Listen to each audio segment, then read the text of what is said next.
training sinyal atau adalah algebraic sum of forecasting error per MAD. Memilih metode peramalan yang tepat. Sejumlah faktor yang mempengaruhi pemilihan metode peramalan ada tiga yaitu jumlah dan jenis data yang tersedia, 2 panjang cakrawala perakiraan, dan ketiga memiliki pola data. Perangkat lunak peramalan. Yang pertama adalah Splexlist. Paket ini diberikan kemampuan perakiraan dasar seperti perumusan eksponensial, sederhana, dan regresi. Yang kedua, statistical packages. Perangkat lunak statistik mencakupi paket yang dirancang terutama untuk analisis statistik seperti SPSS, SAS, NCSS, dan Minitab. Hampir semua paket ini juga menawarkan kemampuan peramalan serta kemampuan analisis yang ekstensif. Yang ketiga, paket peramalan khusus. Perangkat lunak peramalan khusus secara umum ditunjukkan untuk penggunaan peramalan. Perangkat lunak peramalan. Panduan memiliki software peramalan. 1. Apakah paket tersebut memiliki fasilitas yang Anda inginkan? 2. Untuk patron apa paket ini tersedia? 3. Berapa mudah paket tersebut dipelajari dan digunakan? 4. Apakah mungkin menerapkan metode baru? 5. Apakah Anda memerlukan perakiraan atau berulang? 6. Apakah Anda memiliki kumpulan data yang sangat besar? 7. Apakah Anda dukungan lokal? 8. Apakah paket memberikan jawaban yang benar? Faktor lain yang perlu dipertimbangkan adalah biaya paket relatif terhadap pentingnya penggunaannya. Berapa paket sangat mahal dan kompetitif, sementara yang lain lebih murah. Peramalan fokus. Peramalan fokus adalah pendekatan peramalan yang telah mendapatkan popularitas dalam bisnis. Peramalan fokus menggunakan program simulasi komputer yang mengevaluasi kinerja perakiraan sejumlah aturan pada data sebelumnya. Berikut adalah beberapa contoh aturannya. Yang pertama, menjual selama 3 bulan ke depan apa yang kami jual selama 3 bulan terakhir. Apa yang akan kami jual? Yang kedua, apa yang kami jual dalam periode 3 bulan tahun lalu, kami akan jual dalam periode 3 bulan yang sama tahun ini. Yang ketiga, akan menjual selama 3 bulan ke depan 3% dari apa yang kami jual selama 3 bulan terakhir. Yang keempat, kami akan menjual selama 3 bulan ke depan 15% dari apa yang kami jual selama periode 3 bulan yang sama tahun lalu.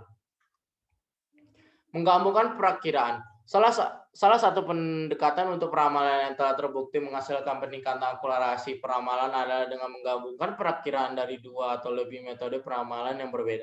Salah satu cara paling sederhana untuk menggabungkan adalah dengan menggunakan rata-rata sederhana dari perkiraan individu. Perencanaan, peramalan, dan perbaikan kolaboratif atau CPFR.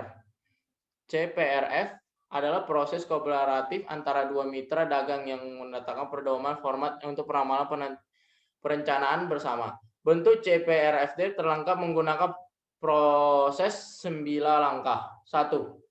Bangun hubungan kolaboratif. Pembeli dan penjual secara resmi mendirikan hubungan termasuk harap dan ukuran kinerja ini biasanya dievaluasi ulang setiap tahun.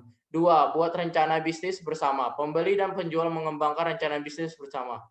3. Buat perkiraan penjual. Untuk perkiraan penjual dibuat berdasarkan data yang tersedia. Ini biasanya dilakukan bulanan atau mingguan. Yang keempat, identifikasi pengecualian. Untuk perkiraan penjualan, item yang merupakan pengecualian dari perkiraan penjualan diidentifikasi. Yang kelima, selesaikan atau kolaborasikan pengecualian untuk perkiraan penjualan. Pembeli dan penjual secara bersama-sama menyelidiki pengecualian dengan menganalisis data bersama. 6. Buat perkiraan pesanan. Perkiraan pesanan dibuat untuk dukungan pembagian perkiraan penjualan dan rencana bisnis bersama. 7. Identifikasi. Pengecualian untuk perkiraan pesanan. Pembelian dan penjualan bersama mengidentifikasi yang mana item pengecualian untuk perkiraan pesanan. 8. Selesaikan atau kolaborasi pengecualian untuk memesan perkiraan. 9. Hasilkan pesanan. Biasanya dilakukan mingguan atau harian.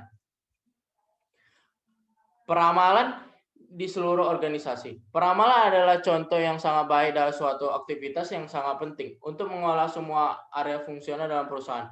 Tanpa ramalan masa depan, perusahaan tidak akan bisa mengubah rencana apapun, termasuk rencana sehari-hari dan jangka panjang.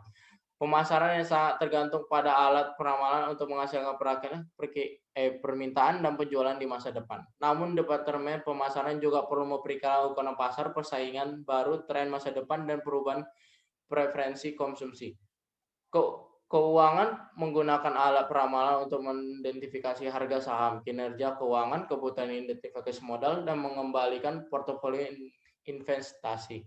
Sistem informasi memainkan peran penting dalam proses peramalan. Peramalan hari ini membutuhkan berbagai info dan database tidak hanya dalam bisnis, tetapi juga antara entities bisnis.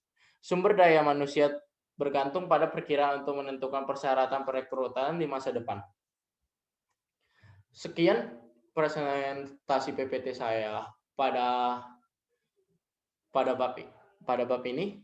Bila ada salah kata, mohon maaf. Terima kasih. Selamat malam.